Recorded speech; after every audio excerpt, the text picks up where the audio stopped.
bi radi živeli boljše, da bi bili bolj zdravi pa srečni. Ja, začnite se ukvarjati s sabo, ne sosedi. V oddaji Klepet ob kavi vam zaupamo kako. Hvaležno pozdravljeni. Ja, nekaj časa nazaj je bil v naši družbi dr. Osmanagić, ki nam ni zaupal samo to, kaj se pravzaprav trenutno dogaja na enem izmed trenutno največjih arheoloških najdbišč na svetu, to je v Visokem v Bosni, kamor se tudi odpravlja naša skupina, ampak je govoril o tem, da se piramide pojavljajo, oziroma da jih je človek zdaj začel, da jih najde, po vsem svetu. Torej, na začetek mislili smo, da je le Egipt tisti, ki ima določene piramide, sedaj pa opažamo po vsem svetu. Kakšen je namen, kakšen je smisel? Želela sem si to vprašanje zastaviti prav Marjanu Gorevcu in danes bom imela priložnost in možnost, lepo pozdravljen še enkrat znova nazaj. Ja, lep pozdrav. Torej, vemo, da si strokovnjak za marsikatero področje, da te zanima človek, da te zanima njegovo zdravje, da te zanima njegov osebnostni razvoj, duhovni razvoj. Ne raziskuješ ravno piramid, ampak vse glih si pa verjetno ustvaril v vsem svojem raziskovanju neko mnenje na podlagi tudi izkušenj, kaj piramide, zakaj so jih sploh naredili. Torej, najprej menim tako kot Osmanagić, da piramide niso bile narejene kot grobnice. Namreč človeku je najprej padlo na pamet, ko so videli piramide, da so to grobnice. Zato, ker ni nobenega normalnega, logičnega zaključka, zakaj bi nekdo zgradil take stavbe, ampak kot grobnico. Vendar dokazi nikjer nimajo nobenih dokazov, da so to bile grobnice, niso našli mumij notri in tako naprej. Torej, tiste raziskave, ki so danes znane, dostopne, verjetno jih je še nekih, ki jih niso obelodanili, kažejo na to, da so to bili neke vrste zbiralci energije, neke vrste komunikacija med nami in drugimi dimenzijami in tudi neke vrste morda, torej obstaja ena hipoteza, ki je meni dokaj blizu, da so egipčanske tri velike piramide bile mesta za iniciacijo njihovih vrhunskih velikih svečenikov. Torej, v teh piramidah so zmogli te svečeniki presežiti to raven zavesti, se povezati z absolutnom in postati na nek način nadljudje. Danes je prisotna ta teorija transhumanizma. Evo, to je bilo tehnično, takrat že so ustvarjali človeka, torej s pomočjo transhumanizma. Se pravi, ustvariti, postati nadčlovek je nekaj, kar je bilo od nekdaj zanimivo človeku. Seveda, moramo razumeti, kaj to pomeni nadčlovek. Nadčlovek za mene pomeni, ki ima povezavo z absolutnim, s čisto zavestjo ali z božanskim, kakorkoli kdo to razume. Torej, človek, v katerega se je spustila neke vrste, Sri Aurobindo govori o nadzavesti ali pa nad umu, torej človek, ki je povezan z izvorom absolutnim in tudi prizemljen. To naj bi bil nadčlovek, torej človek nad običajnimi ljudmi, ki te povezave nimajo. Obstajajo tudi teorije, da te piramide po vsem svetu, tudi te v dolini piramid v Visokem, da to ni postavil človek, da so to postavili vesoljci. In taka izjava pravzaprav meji na nekaj bizarnega, oziroma je zelo bizarno, ampak če začnemo pa razmišljati, ali pa če rečemo, da so to verjetno ustvarile neke druge civilizacije, pa je že bolj realno bližje. Ja,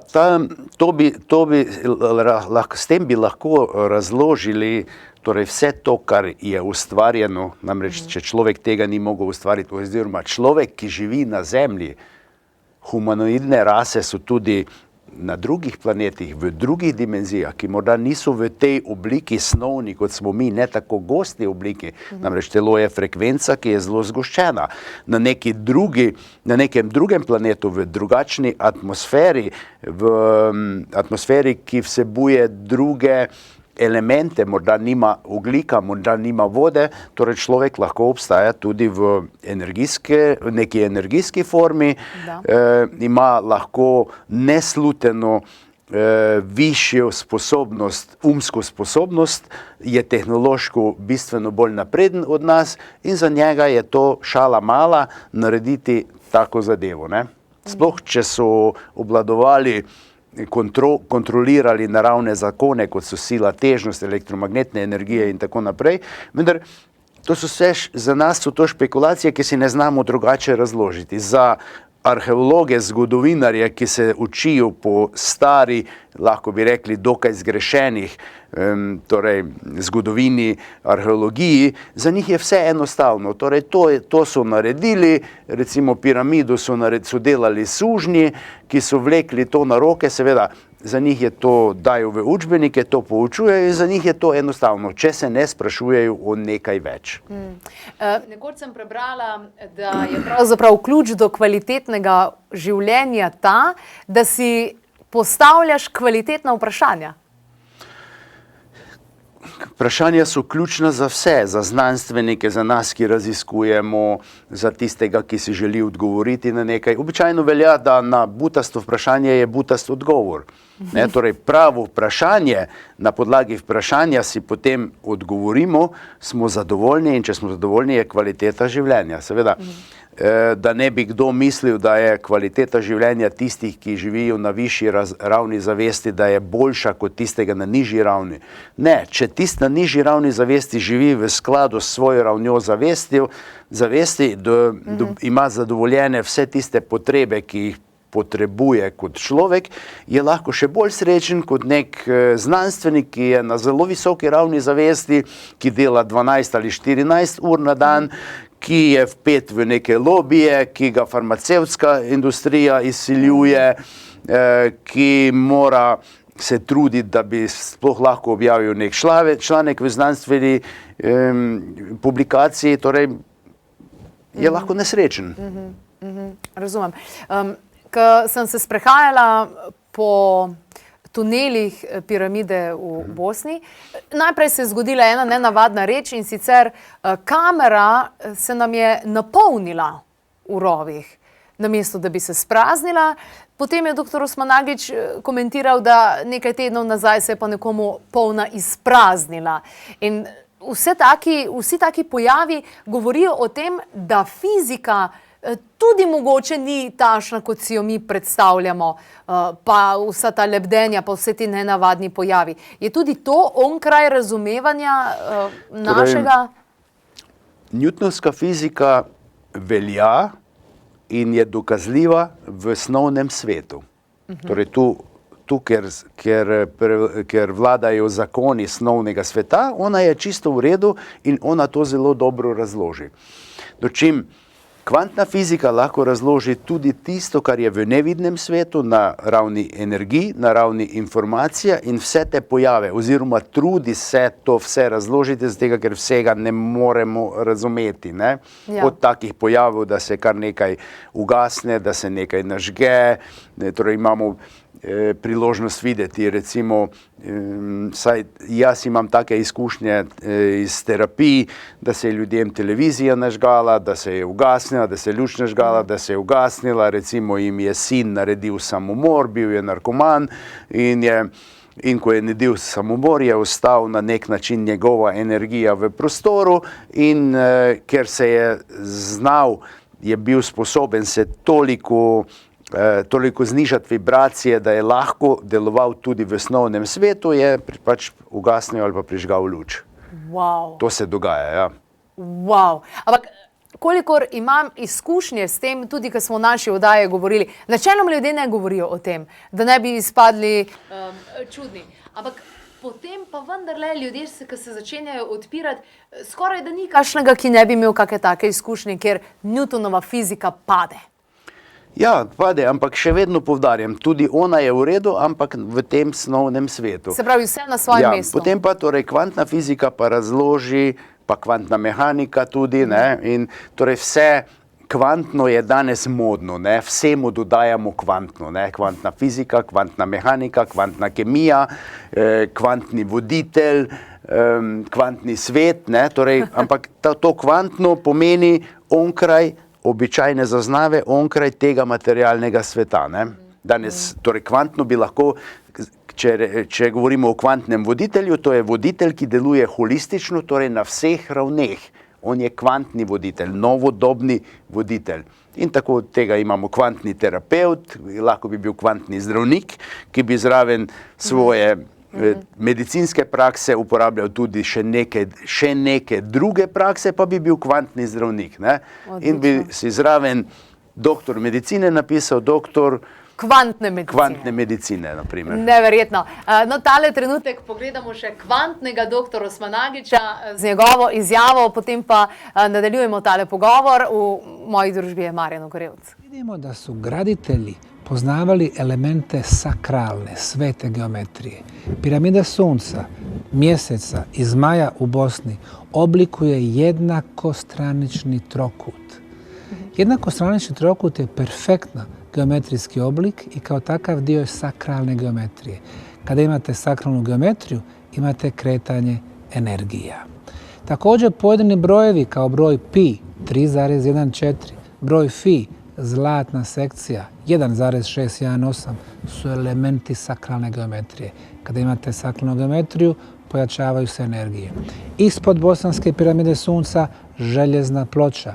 Željezo generira elektromagnetizam, piramida ga pojačava. Ispod piramide podzemni vodeni tokovi oslobađaju negativne ione, piramida ih pojačava. Na piramidi, kada iskopavamo, nalazimo jako puno kvarcnog kristala.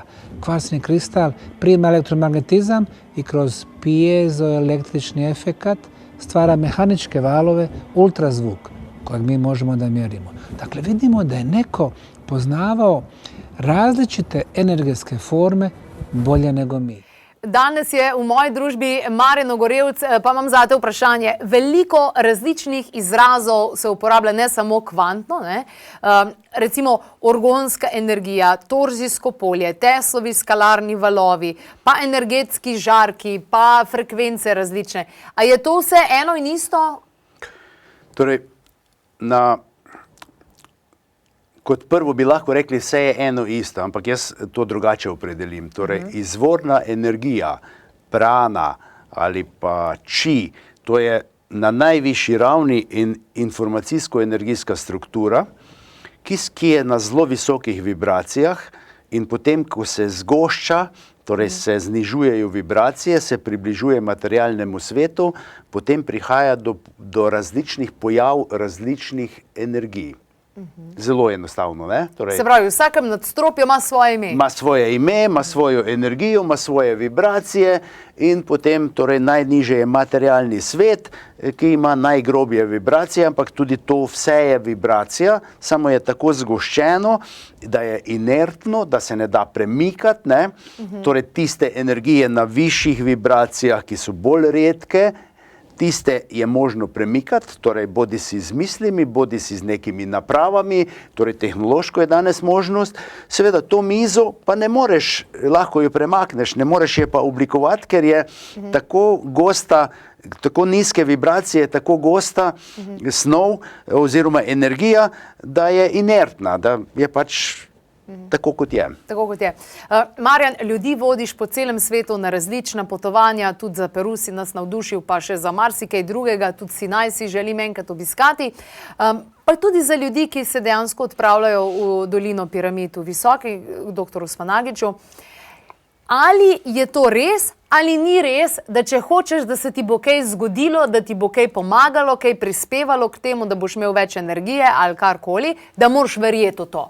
Kaj je zdaj ta finta? Moraš verjeti ali deluje tudi, če ne verjameš? Ne, jaz ne bi govoril, a je res ali ni res, ampak bi govoril o tem, kaj je potrebno narediti ali pa pametno narediti, da bi se ti več dogajalo, da bi več doživel. To pomeni, da si odprt, kajti če si odprt, če ne sodiš vnaprej, če nisi pod vplivom preteklega znanja, potem so zate sprejemljive sugestije, ki ti bo tam nekdo, ki ti predava ali te vodi skozi meditacijo, torej dal. Če sprejmeš sugestije, se tudi odpreš in se ti dogaja. V nasprotnem primeru se pa upiraš, trošiš po nepotrebnem že itak tisto premalo energije, zato ker se upiraš, zato tega, ker želiš razložiti, da je to drugače, da imaš ti prav in torej nima smisla v tem. Torej, lahko razložimo, kako ti mehanizmi delujejo, a je to prav ali narobe, je pa potem, to je pa druga zadeva. Namreč prav in narobe lahko razložimo samo glede na cilj, ki ga želimo doseči. Torej, če se želim odpreti, če želim v tej dolini bosanskih piramid doživeti močne izkušnje, nekateri doživijo mistične izkušnje, tam se jim marsikaj odpre, potem je smiselno se odpreti, potem je smiselno se o tem malo poučiti, pogledati na YouTube, kako predavanje Osmanagiča in tako naprej, torej in se pripraviti, se znebiti nepotrebnega šundra okrog sebe, torej mobitela in tako naprej, in potem bo izkušnja boljša. Če že greš tam, potem se je smiselno odpreti. V nasprotnem primeru pač ne boš tega doživel. Odpreti in prepustiti, to je to, ne? Odpreti in prepustiti, kajti prepustiti se pomeni za mene, kdaj se jaz prepuščam se tistemu od zgoraj, ali pa torej višji zavesti se prepuščam, sem v ženskem principu, v principu sprejemanja, ko pa jaz delujem iz sebe, takrat sem pa v moškem principu v delovanju. Torej, to sta dva principa, tudi moški moramo biti v ženskem principu v nekaterih primerih. Razumem. Najlepša hvala za vse te informacije, za res ogromno informacij in je možno, da ljudje, ki poslušajo tebe preko ali YouTube posnetkov ali filma, ki je bil ustvarjen ali karkoli, da dejansko začutijo, da se jim nekaj dogaja, neko vibracijo. A je to možno? Vse je možno zaradi tega, ker vsak posnetek, vsaka napisana knjiga, vsak napisan tekst vsebuje energije tistega, ki je v tistem trenutku to naredil. Torej, posnetek na YouTubeu vsebuje te energije. Pa hvala lepa za tole porcijo. Hvala lepa. Torej, Marjan Ogorevc je bil danes v naši družbi, vsekakor pa si lahko, kot ste videli, privoščite energijsko oplojevanje na YouTube kanalu Klepet ob kavi. Tam najdete vse te informacije in tudi na spletni strani klepetobkavi.si. Če pa nimate dostopa do interneta, pa nič za to, ustrezna telefonska številka naših svetovalk, ki odgovarjajo na vaša vprašanja, so 02 6200 230.